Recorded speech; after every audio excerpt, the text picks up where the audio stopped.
जय सिया राम। होली काफ़ी करीब है और उसके एक दिन पहले होलिका दहन को लेकर काफ़ी तैयारियां लोग करते हैं, खास करके जो साधक हैं, जो किसी विशेष साधना में उतरना चाहते हैं या विशेष लक्ष्य की प्राप्ति चाहते हैं, अपनी मनोकामना सिद्धि चाहते हैं।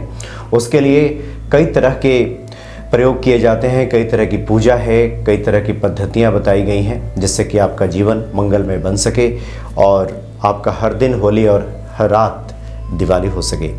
ये सब बताने के लिए आपके चिर परिचित टैरो कार्ड रीडर ज्योतिषाचार्य चेतना कालरा जी उपस्थित हैं, जो कि रेकी की ग्रैंड मास्टर हैं, हीलर हैं। स्वागत है आपका। जय सिया राम। जय सिया राम जी।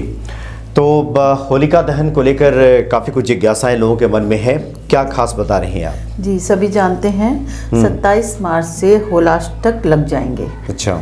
और ये 7 मार्च तक रहेंगे। 8 को तो रंग वाली होली है ही। और आपने सुना होगा जितने भी बड़ी बड़ी पूजा होती है, उपाय होते हैं, हीलिंग होती है, ये होली, दिवाली, नवरात्रा इनमें किए जाए तो वो सक्सेसफुल रहते हैं, मतलब वो काम करते हैं। जी बिल्कुल। और हम जैसे जो साधक है, अगर उन्हें कोई मंत्र सिद्धि करनी है तो भी हम इन्हीं दिनों में करते हैं। और इन दिनों में किए गए उपाय विशेष रूप से काम करते हैं सबके लिए। पूजा हो, हीलिंग हो, कुछ भी हो, इन दिनों में अगर आप कहीं से उपाय करवाते हैं या करते हैं तो वो आपको जरूर फल देंगे उसका। और एक विशेष बात बताऊं कि जैसे होलाष्टक लग जाए तो कोई भी नया कार्य ना करें, नई वस्तु ना लें, कोई भी जैसे हमारा मंगल कार्य है वो सब नहीं होना चाहिए इस दौरान, होलाष्टक के दौरान। ये 27 मार्च से शुरुआत हो रही है। 27 मार्च से। जिसमें कोई भी शुभ कार्य ना करें। पहले तो लोग कपड़े भी नहीं खरीदते थे नहीं, होलाष्टक कपड़े में। नहीं खरीदने, कुछ भी नहीं करना। आजकल आधुनिकता का दौर है तो करते हैं, लेकिन अगर हम फिर से अपनी संस्कृति को अपनाएंगे तो बहुत सारी मुसीबतें ऐसे ही हल हो जाएंगी। तो यही है कि कोई नया कार्य, नया कपड़ा ना लें। और कुछ उपाय मैं बताने जा रही हूँ दर्शकों को, जिनको करने से आपको लाभ होगा। हम जैसे आपने देखा होगा, हम हमेशा कहते हैं होली के दिनों में बच्चों को बोलते हैं, प्रेग्नेंट लेडी होती है, कि चौराहे से मत जाना, क्योंकि कोई ना कोई अपना उपाय करके रखता है वहाँ। हाँ, नहीं तो लंघन पड़ जाता है, कुछ हो जाता है जैसे भी, कि उसका इफेक्ट हमारे ऊपर आ जाता है। तो सबसे पहले तो इन जब होलाष्टक लग रहे हैं, इन दिनों में थोड़ा बाहर जाने का ख्याल रखें। किसी का अगर लगता है कि कोई हमारा दुश्मन है या कई बार कोई हमसे रंजिश रखता है थोड़ी बहुत, तो उसका दिया हुआ ना खाएं। सबसे बड़ा तो यही उपाय है। और एक है होलिका दहन के, जो होलिका दहन की रात्रि होगी, होलिका दहन, उसमें क्या होता है, घर का उतारा करें और अपने का उतारा करके होलिका दहन में अगर डाल देंगे तो आपके घर पे लगी हुई नज़र ठीक हो जाएगी और आपके ऊपर से भी नज़र लगी हुई ठीक हो जाएगी। यानी होलिका में हम लोग उसको डाल दें। बिल्कुल। क्या उतारा करके क्या होगा उतारे जैसे में? देखिए, काली राई ले लो, सरसों ले लो, जौ भी जलाते हैं, इस तरीके से कोई भी करके आप कर सकते हैं। और अगर जैसे किसी के शरीर में बीमारी है और नज़र लग गई बहुत ज़्यादा, तो अपने शरीर का उपटन उतार के, जैसे लेडीज़ होती है ना, वो उपटन उतार के वो होलिका दहन में डाल देंगी तो उनको फ़ायदा मिलेगा। और अगर कर्जा है, डर है, तो नरसिंह स्रोत का पाठ करें होलिका दहन की रात्रि को। इससे आपका भय और कर्जा काफ़ी हद तक बहुत रिलीफ। नरसिंह स्रोत का? हाँ जी। नरसिंह भगवान ने जो प्रहलाद को बचाया था। जी जी जी जी। जी। और जो होलिका दहन के बाद अग्नि जलती है, उसमें अगर नारियल दहन करेंगे उसकी अग्नि में, तो जो नौकरी की बाधाएं हैं वो ठीक हो जाएंगी। नारियल यानी सूखा नारियल ले लें। हाँ, सूखा नारियल। और होलिका दहन में डाल दें, ऐसे अपने हाथों से। बिल्कुल। जिसको नौकरी चाहिए वो डाल दें। अच्छा। ये नहीं किसी और से डलवाएं या कुछ करे, खुद ही डालें। और जो लोग लगातार बीमारी से परेशान है कि ठीक ही नहीं हो रहे, तो क्या करें, जब होलिका दहन हो जाए, ठंडी हो जाए, उसकी राख लाएं और वो कमरे में बिस्तर पे थोड़ी सी डाल दें। अच्छा। उससे बहुत फायदा होगा। और अगर सफलता प्राप्ति के लिए चाहिए तो होलिका दहन में आप नारियल, पान, सुपारी भेंट करें। नारियल और पान सुपारी ये अगर भेंट करेंगे तो उससे भी आपको सफलता जरूर मिलेगी। और अगर ग्रह क्लेश हो, सुख शांति चाहिए घर में, तो होलिका दहन में जौ का आटा डालें। अच्छा।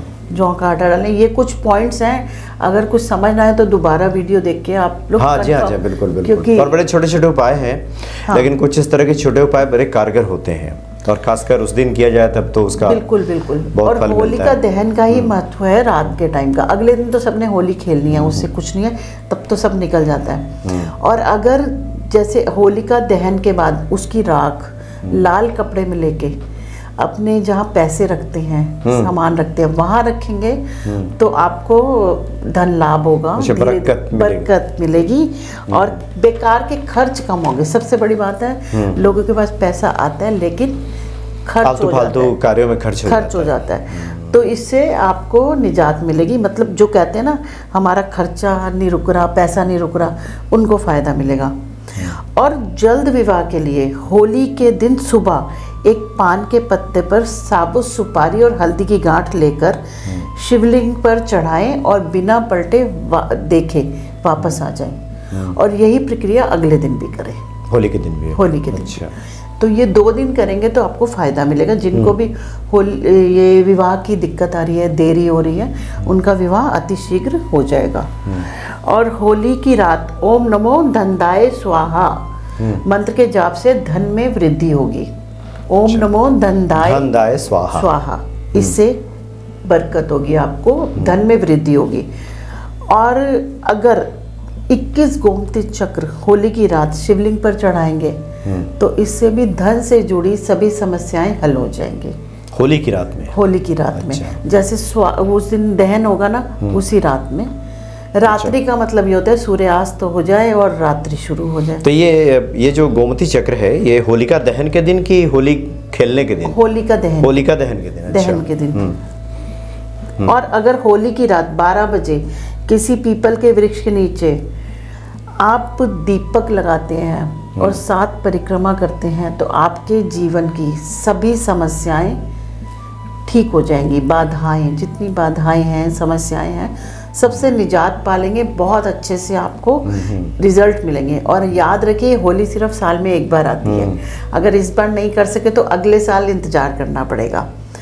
और एक और कर सकते हैं, गोमती चक्र, कोड़ियाँ और बताशे जलती होली में स्वयं पे से उतार कर अगर डाल देंगे तो जितनी भी परेशानियां हैं, दिक्कतें हैं, सब स्वाह हो जाएंगी। एक बार उतारिए अपने से और फिर वो डाल 7 बार, कम से कम 7 बार एंटी क्लॉकवाइज। 7 बार एंटी क्लॉकवाइज उतार कर वो स्वाह हो जाएंगी। आप अगर उसमें डाल देंगे, वो होलिका दहन के साथ वैसे भी अच्छा, बुराई पे अच्छाई की जीत है, तो सब बुरी चीजें उस दिन जल जाती हैं। और होलिका दहन वैसे भी विपदाओं से राहत पाने की रात है भी। क्योंकि स्वयं प्रहलाद को लेकर के होलिका जो बैठ गई थी चिता में, वहां पे कि ये इनको भस्म कर देंगे हम, और प्रहलाद बच गए थे और होलिका का दहन हो गया था, जो कि हिरण्यकश्यप की बहन थी। जी। तो इसलिए जो भी आपदा विपदा आपके जीवन में है, उस दिन इस तरह के प्रयोग आप करेंगे तो आपदाओं का नाश होगा, क्योंकि आपदाओं के नाश की रात्रि है ये। बिल्कुल, विपत्तियां दूर होंगी, बिल्कुल दूर होंगी। और ये सभी उपाय आप आजमाइए।